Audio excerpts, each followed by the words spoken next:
Very good morning, dear students.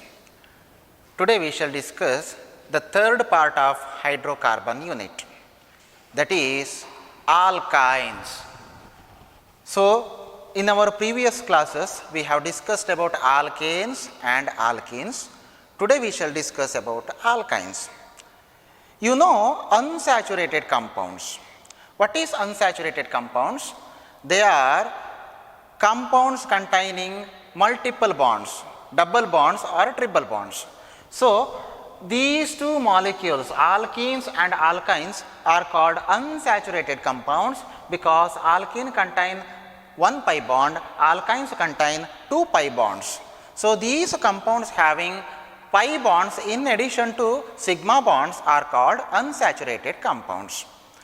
So, in the case of alkenes, it involves sp2 hybridization, whereas in the case of alkynes, the carbons involves sp hybridization.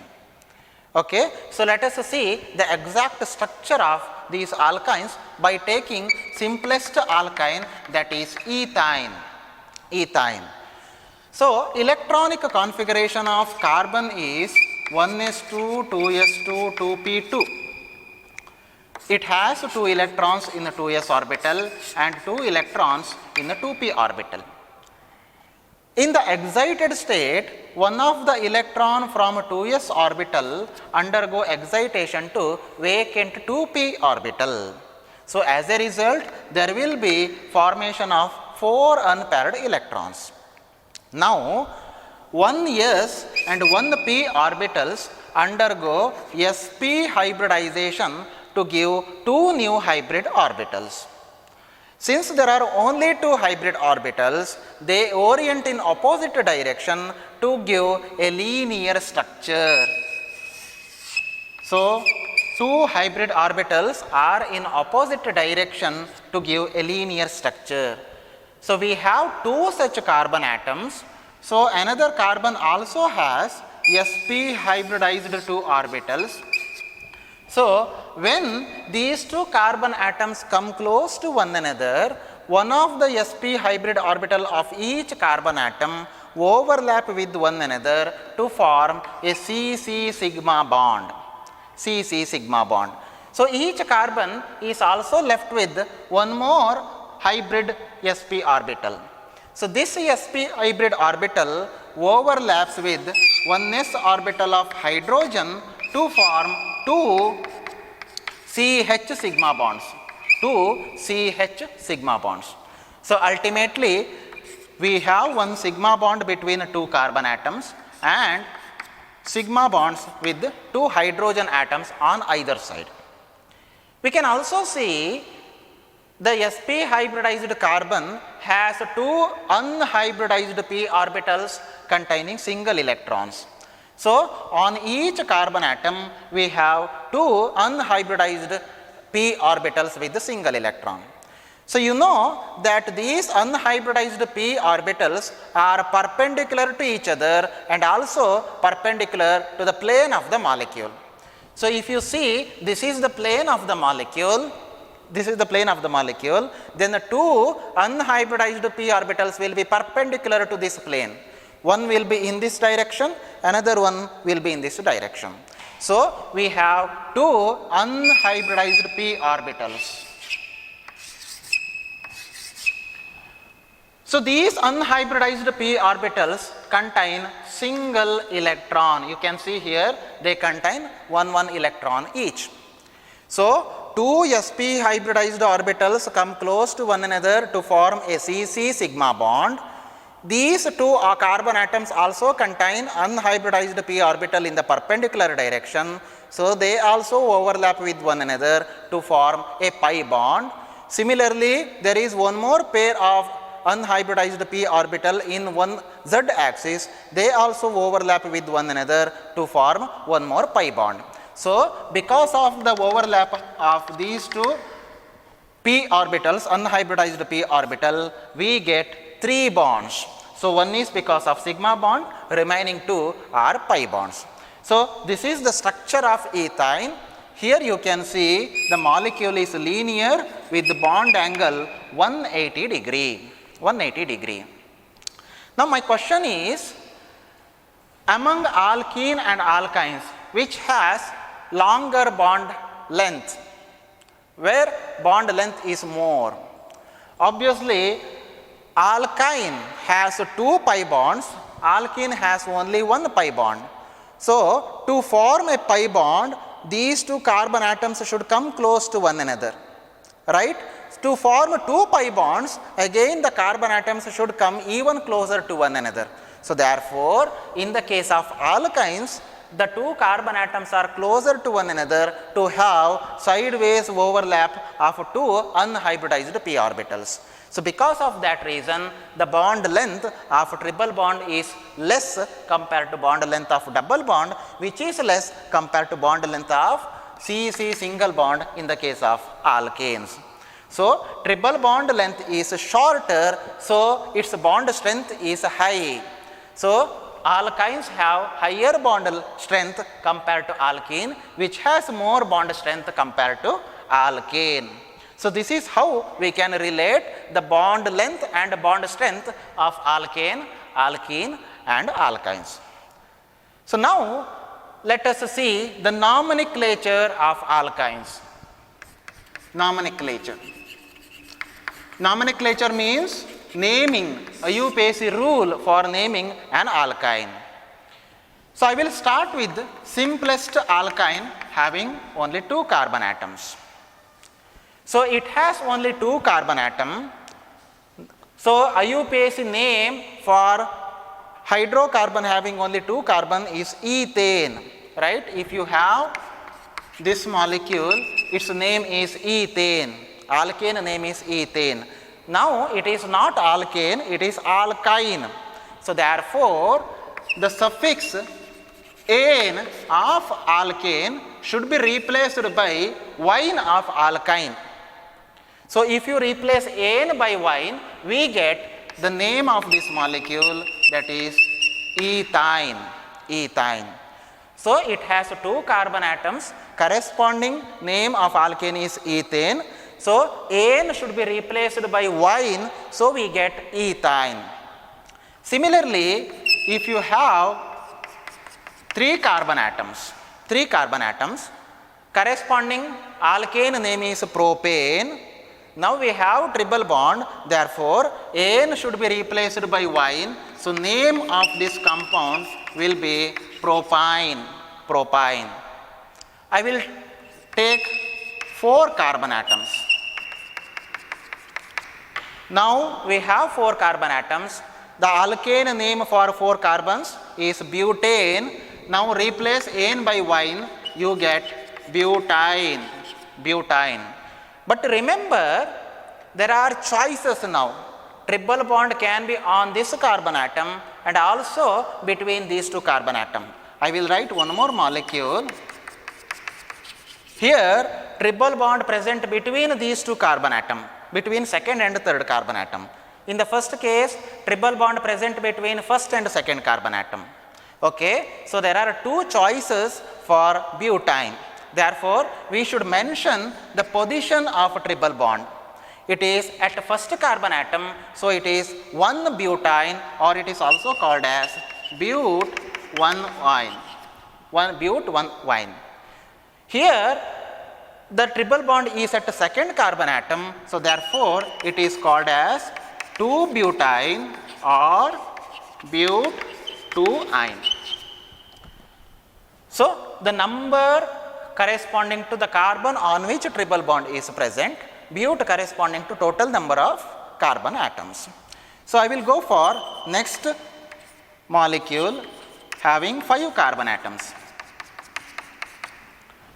So, there are 5 carbon atoms. So, the IUPAC name for alkane having 5 carbon is pentane.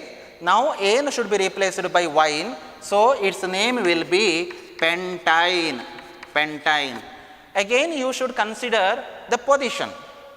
So, okay. So, you can write one more molecule where triple bond is between these 2 carbon atoms. Again, both have 5 carbon atoms, but position of triple bond is different.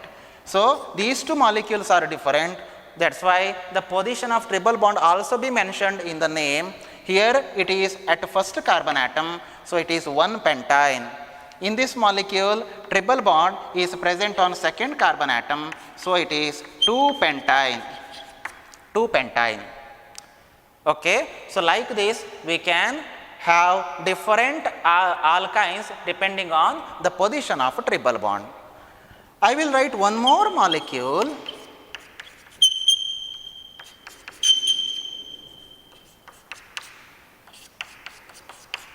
Here also we have 5 carbon atoms, 5 carbon atoms, but see 4 carbon atoms are in the same chain, 5th carbon is taken as a substituent. So now the name of this compound is written by considering this one as main chain and this group as a substituent. So at which carbon atom this substituent is present? It is at third carbon atom. So therefore it is 3-methyl 1-butyne.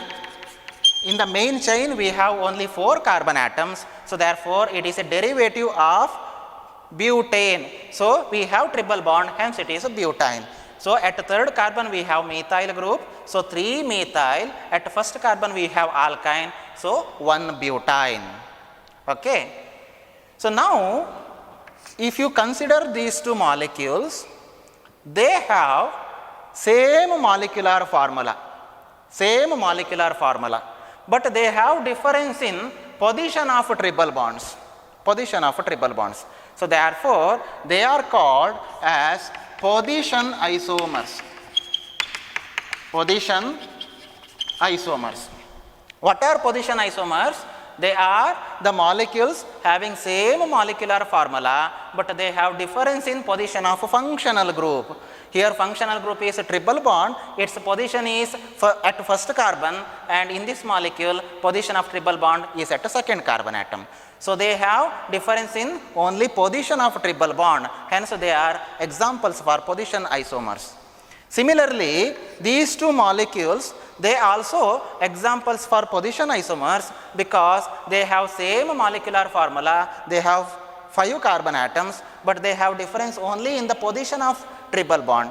In the first molecule, at first carbon atom triple bond is present. In this molecule, at second carbon triple bond is present. So they have difference only in the position of triple bond, hence they are example for position isomers.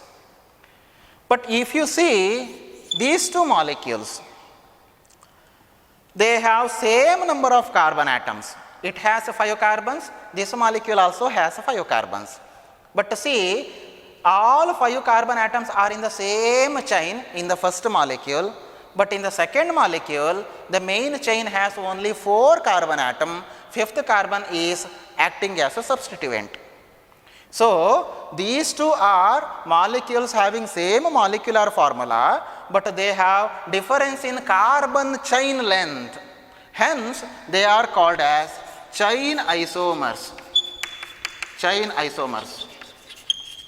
So alkynes exhibit 2 types of isomerism. One is position isomerism, second one is chain isomerism. What is position isomerism? 2 compounds having same molecular formula but different positions of their functional group are called position isomers, and the phenomenon is called position isomerism. What are chain isomers? They are compounds having same molecular formula but they have different carbon chain lengths in these molecules. The first molecule has 5 carbons in the main chain, second molecule has only 4 carbons in the main chain, 5th carbon acts as a substituent. So these two are examples for chain isomers. Okay. So alkynes can exhibit 2 types of isomerism, that is position isomerism and chain isomerism.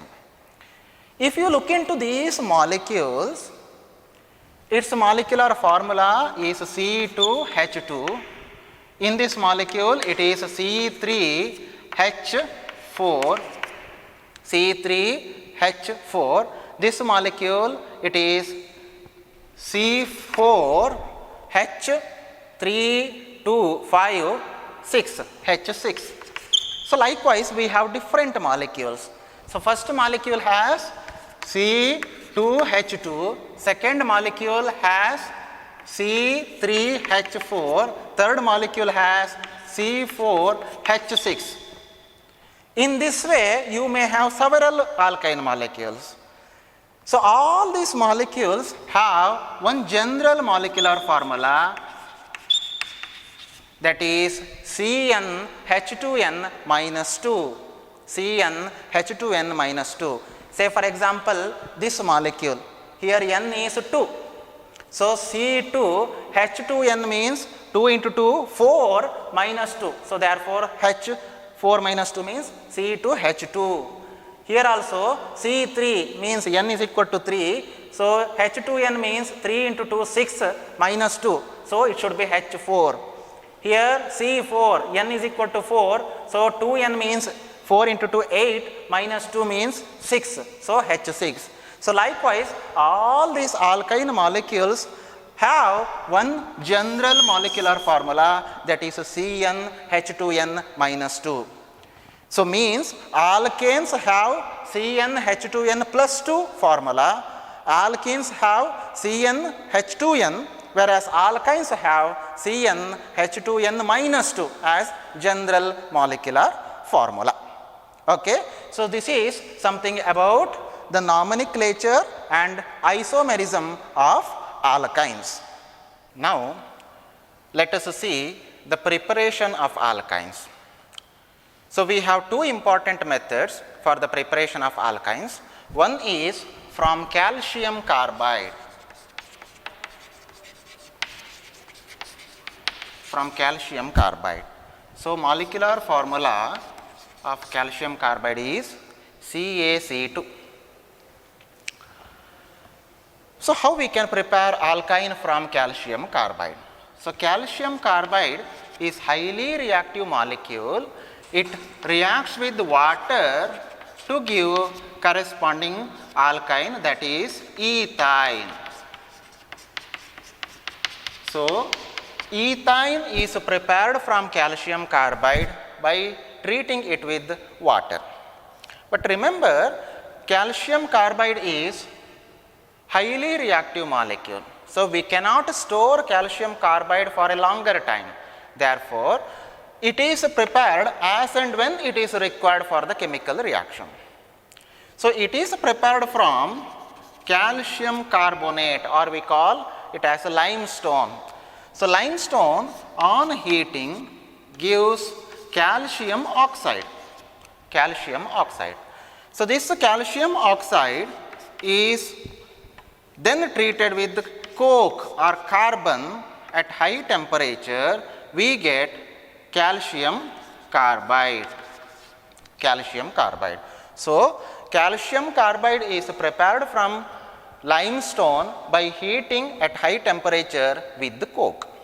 So when calcium carbide is prepared, it is later treated with water to get ethyne. So that is the first method for the preparation of ethyne or alkyne. The second one is from vicinal dihalides. Vicinal dihalides. What do you mean by vicinal dihalides? So we have two types of dihalides. One is called geminal dihalides. Geminal dihalides. Second one is called vicinal dihalides. Vicinal dihalides. Geminal means the two halogens present on the same carbon. So here two halogens present on the same carbon atom, then it is called geminal dihalides. Vicinal dihalides are the dihalides where the two halogen atoms are present on adjacent carbon atoms. Adjacent carbon atoms. So here in this molecule you can see two chlorine atoms present on neighboring carbon atoms. Then it is called vicinal dihalides. Okay. So now we have to prepare our alkyne from this kind of vicinal dihalides. So this vicinal dihalides is treated with KOH under alcoholic medium. Alcoholic medium. You know KOH is a strong base. Under aqueous medium, KOH substitute chlorine, but under alcoholic medium, elimination reaction takes place. So, under alcoholic medium, elimination of hydrogen chloride or hydrogen halide takes place. So, we get corresponding vinyl halogen, vinyl halide.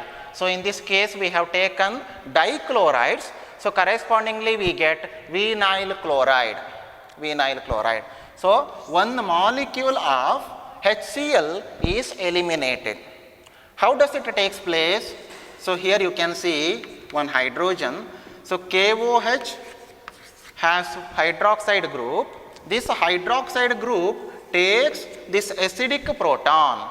So, as a result, this CH bond shift like this. So, halide group is eliminated.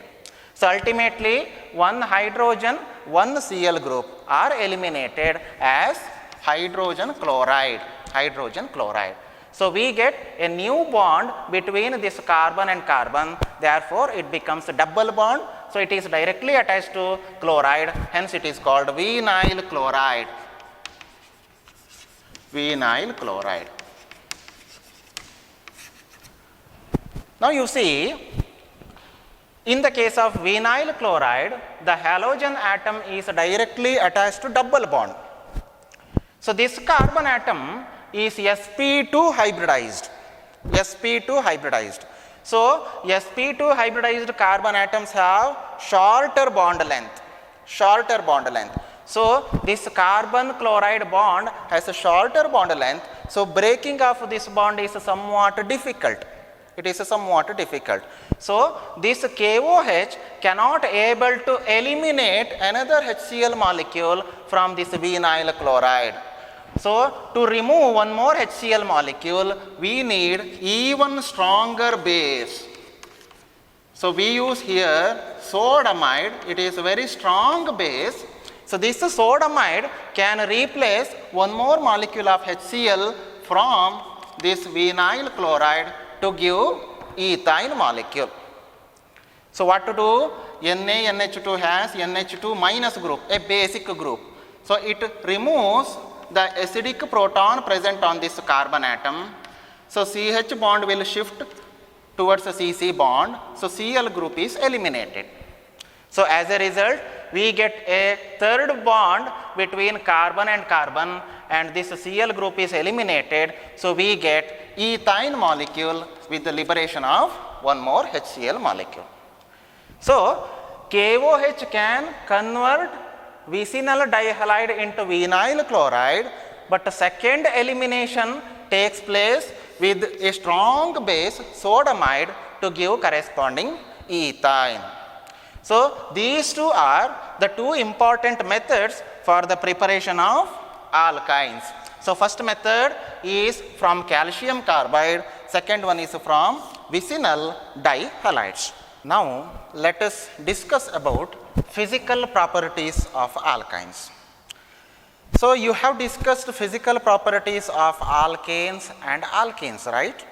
So, what are the physical properties you discussed? They are melting point, boiling point and solubility. So, melting point and boiling point are generally less for hydrocarbons. Reason is hydrocarbons are non-polar in nature. So, non-polar molecules have weak force of interaction with one another. So, they are very volatile in nature. So, at lower temperature they boil and also they melt with one another. So, that is why they have lower melting point and boiling point compared to other organic molecules like alcohols, carboxylic acids, amines, etc. So, now we shall compare melting point of alkane, alkene and alkynes, which may have more melting point and boiling point. Of course, all three are hydrocarbons. So they have very low force of interaction with one another. Obviously they have less melting point and boiling point. But still there will be little variation. Among these three, one may have more melting point. So which may have more melting point? That is the question. Or which may have less melting point. Okay. So here alkane, you know, it is sp3 hybridized. sp3 means it is having tetrahedral shape. Tetrahedral shape. Alkene sp2 hybridized. sp2 hybridized means it has planar geometry, whereas alkyne it is sp hybridized, so it has linear geometry. Linear geometry. So if you look into the geometry of these three molecules, alkyne is linear molecule, so it has very close particles. So different alkyne molecules can come very close to one another. Reason is it is a linear molecule, so packing is very easy. So molecules are closely packed. So as a result, force of attraction between the particle will be little more. Hence, alkynes have little more melting point and boiling point compared to corresponding alkane and alkenes. So second property, that is solubility. You know, hydrocarbons are organic molecules, so they are soluble only in organic solvents, and it is non-polar in the nature, hence it is more or less soluble in non-polar organic solvents. But water is a polar protic solvent, hence these hydrocarbons are insoluble in water. The reason, water is polar in the nature and hydrocarbons are non-polar in the nature. And you know, polar compounds are soluble in polar solvents, non-polar compounds are soluble in non-polar solvents. So these non-polar hydrocarbons are insoluble in water, but they are soluble in organic non-polar solvents. Okay. So these two are the important physical properties of alkynes.